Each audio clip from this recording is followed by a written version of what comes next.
Cells, like these prokaryotic E. coli cells, replicate themselves quickly and efficiently. Part of the process of asexual reproduction is the ability of cells to make identical copies of their DNA before cell division occurs.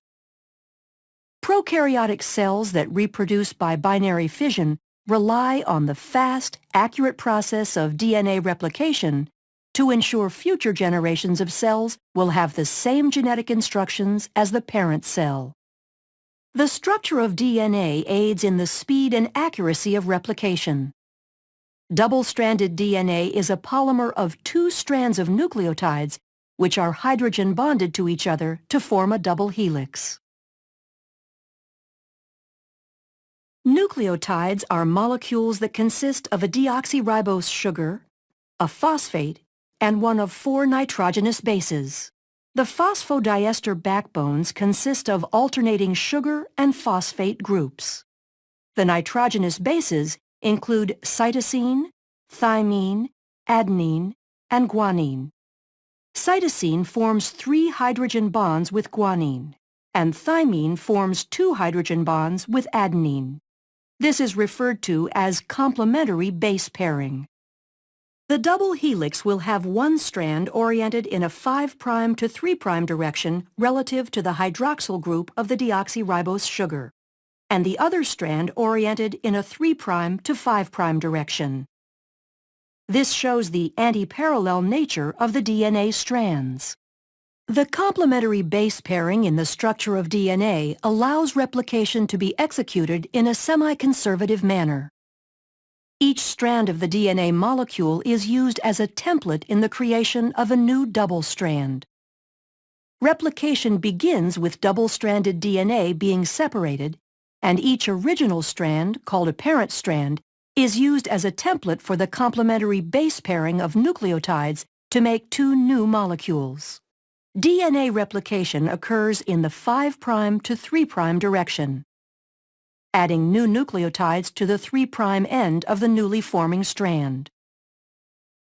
DNA replication will begin at a specific area of the molecule called the origin of replication.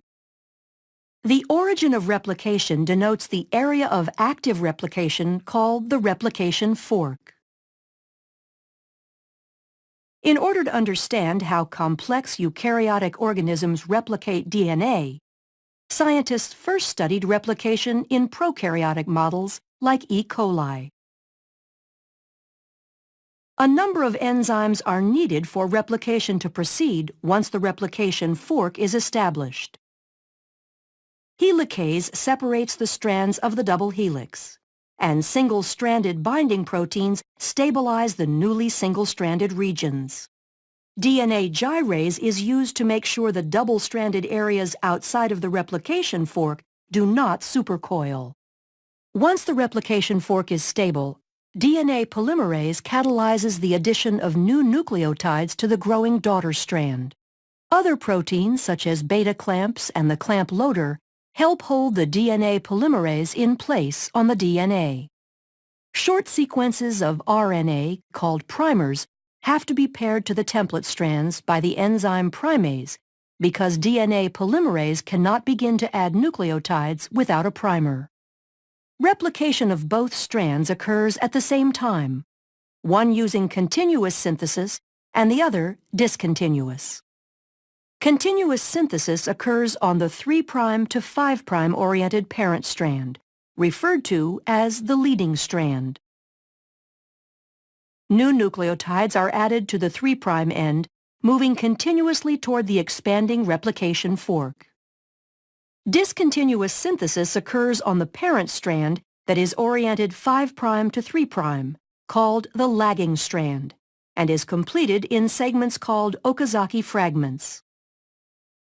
Replication on this strand uses primase to add primers ahead of the 5' end of the lagging strand.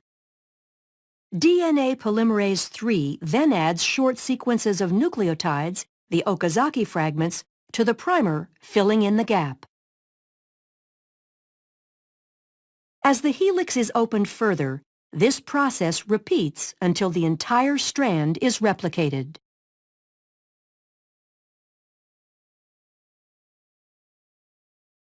DNA polymerase I replaces the RNA primers with DNA nucleotides, and DNA ligase is used to ensure bonding between the fragments and the replaced nucleotides. Once both the leading and lagging strands have completed their replication, two identical copies of the DNA molecule result. The process of DNA replication allows actively dividing bacterial cells to make sure all daughter cells have the same genetic instructions as the parent cell, allowing them to function in the same manner. Thus, bacterial populations can grow, increasing the number of individuals in a colony.